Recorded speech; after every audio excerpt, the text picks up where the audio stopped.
Today, a push by Democrats to give undocumented immigrants a path to citizenship. Scranton's Democratic Mayor Paige Gognetti believes that it's about doing the right thing for many of the people who served on the front line during the pandemic. But she also says that it could help with the current workforce and boost the economy. In a letter last month to President Biden and the Democratic leadership, Gognetti wrote, quote, providing a path to citizenship for these individuals and their families not only recognizes the sacrifices that they've made for all Americans over the past year, but also the important role that they continue to play in America's economic recovery and long-term global competitiveness. 79 other mayors from across the country also signed that letter, and that includes the mayors of Princeton and Newark, New Jersey, and Philadelphia Mayor Jim Kenney. Mayor Paige Gognetti joins us now. So, Mayor Gognetti, we're so excited to have you with us here today. Thank you for having me. So, explain to us what is happening in Scranton that made you sign your name to that letter. Scranton is 10% foreign born. Scranton was built on immigration and entrepreneurship. That's our entire 2 centuries of history, and we live that today. As we come out of COVID, or we're hopefully going into a recovery period for COVID, our economy needs to recover. Our country has needed to give pathways to citizenship to the dreamers, to essential workers for decades. Now is the time to act even more than ever as we look at this economic crisis ahead of us and really this employment crisis that we're in. Now, there's that stance from you, but then what response are you getting from the community? Because I would imagine not everyone agrees with you. The community is really looking at, our history of what we're built on, and I don't get too much pushback in Scranton about having this pathways to citizenship. Everyone has a neighbor who's from a different country.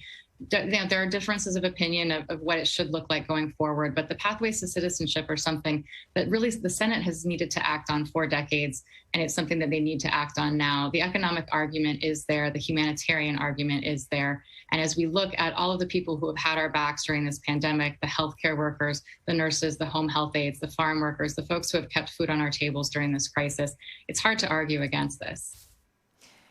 Well, we have to go to the Republican side because they're saying this isn't exactly the right way to go about helping dreamers. What say you to that?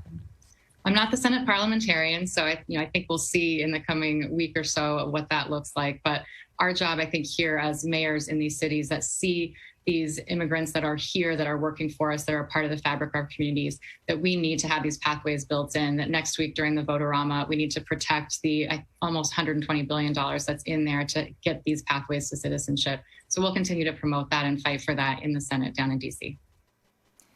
Whenever it comes to this argument, you always, or to this topic, you always have the discussion about resources. Are there enough when it comes to educational healthcare resources? A lot of Republicans say, listen, there's only so much to go around. Do they have a point?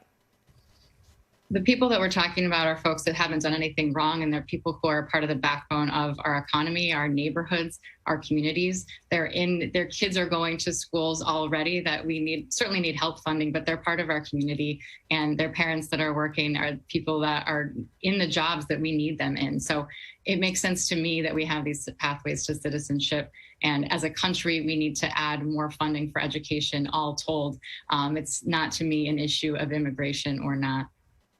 What do you think will happen in Scranton if the Dreamers and other undocumented immigrants leave or are forced to leave?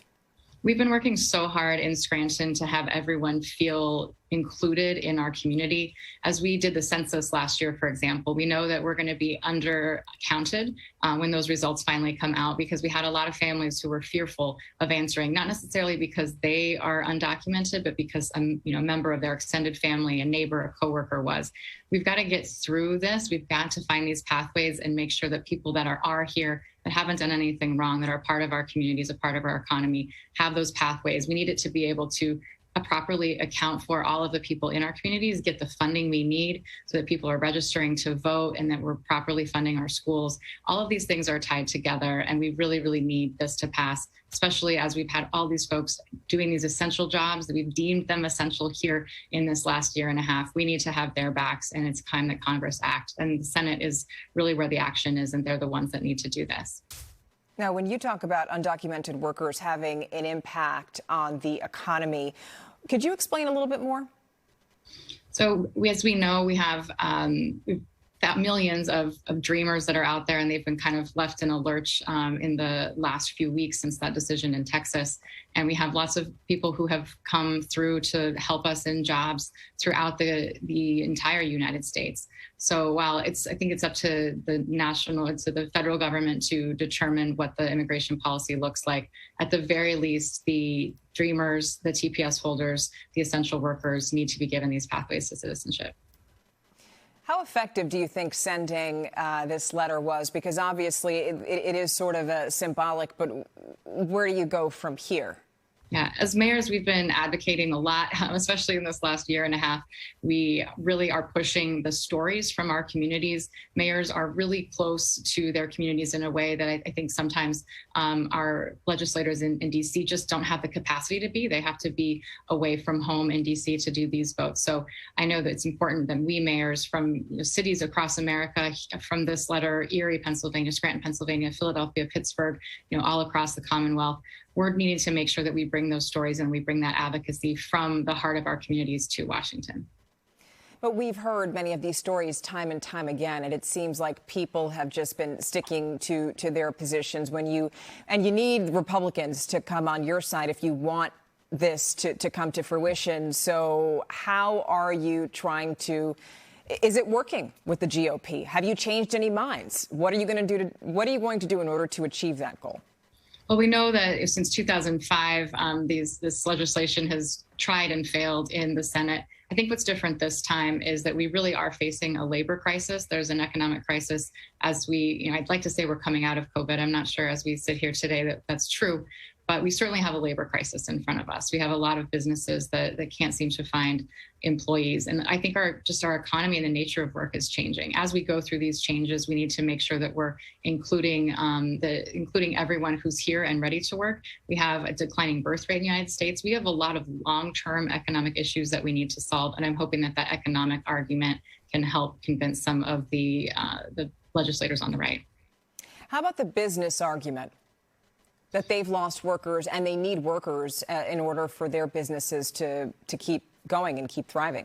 I think it's similar. Why when we know that we have a dearth of people that want to do work in some of these industries, of course, we need to make sure that we're paying them more than living wages. But we also need to make sure that there are people that are able to do these jobs and want to do these jobs. A city like Scranton, we're actually slowly growing. We'd like to get more people in Scranton. We're trying to encourage people to work from home, work from here. We can't do that if there aren't people to move here, if there aren't families here that we're encouraging to stay and to grow. So I think the business argument is really similar. That economic argument is absolutely salient. All right, Scranton Mayor Paige Gognetti, thank you so much for being with us here today. Great to be here.